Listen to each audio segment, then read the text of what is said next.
Video coverage of IT Expo is brought to you by Content Boost, the content marketing specialists. Amplify your sales today. Hi, Rachel Ramsey here, IT Expo in Miami. I'm here with Stephen Bayless from Intelligent Transportation Society of America and Barlow Keener from the Keener Law Group. Welcome to the show. Thank you. Thanks very much. So just tell us a little bit about yourselves and what you're doing at the show this week. Well, my name is Stephen Bayless, and I've been working with ITS America for the last 5 years. I am a Senior Director for Telecom and Telematics, and I've been basically helping our association deal with some of the spectrum issues that we've been facing for the last several years. Our industry association includes the auto industry, the auto suppliers. We also include a lot of telecom carriers, wireless, cellular, as well as road operators and sort of the manufacturers of intelligent devices that you see along the roadside. And what I've been doing for the last several years has been focusing on the spectrum related to vehicle-to-vehicle, vehicle-to-infrastructure communications, and some of the crash avoidance applications that the National Highway Traffic Safety Administration would like to see in the next several years.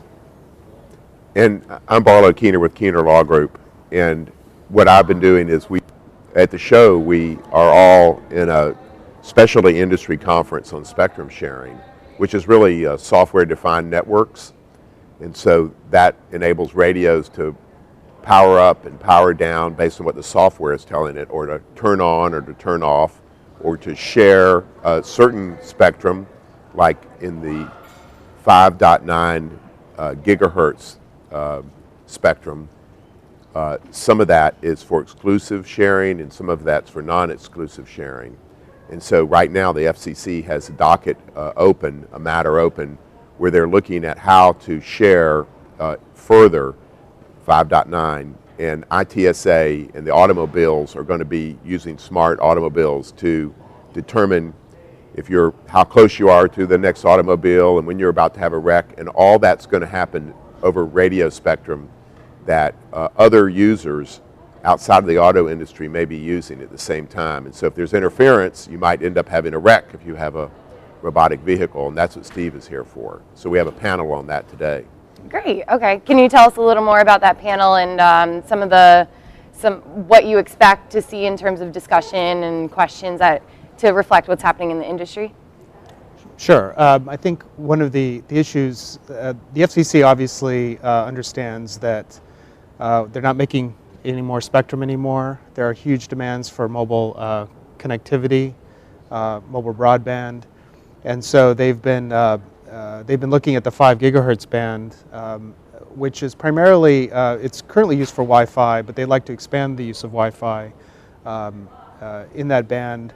The current occupants of the band include a lot of government users, which have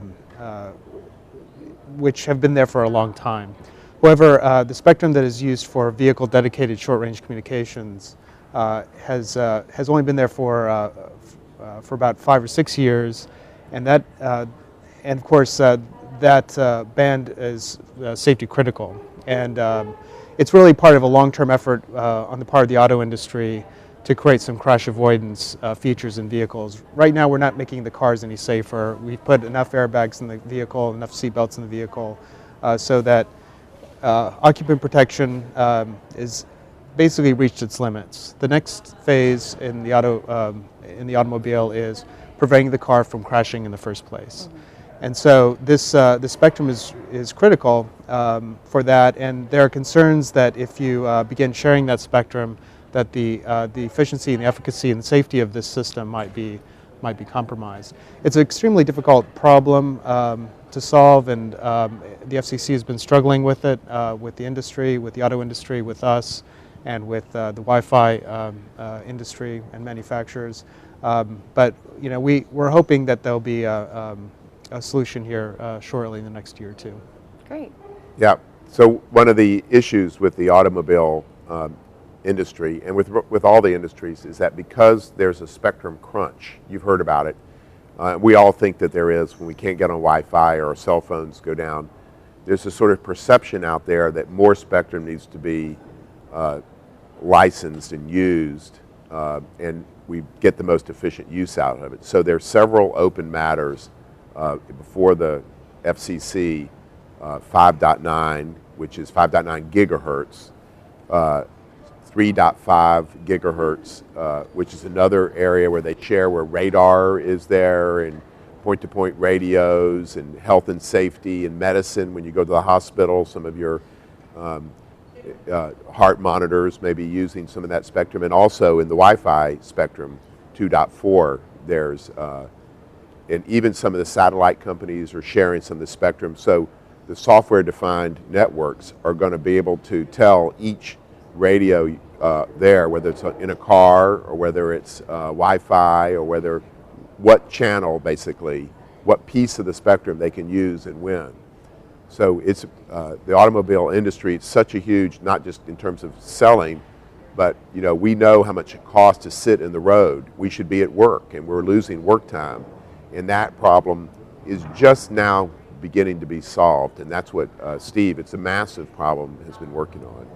Got it. Yep. Well, thank you so much for joining us. It was great talking to you, and good luck on your panel. Yeah, Thank thanks you very very much. much.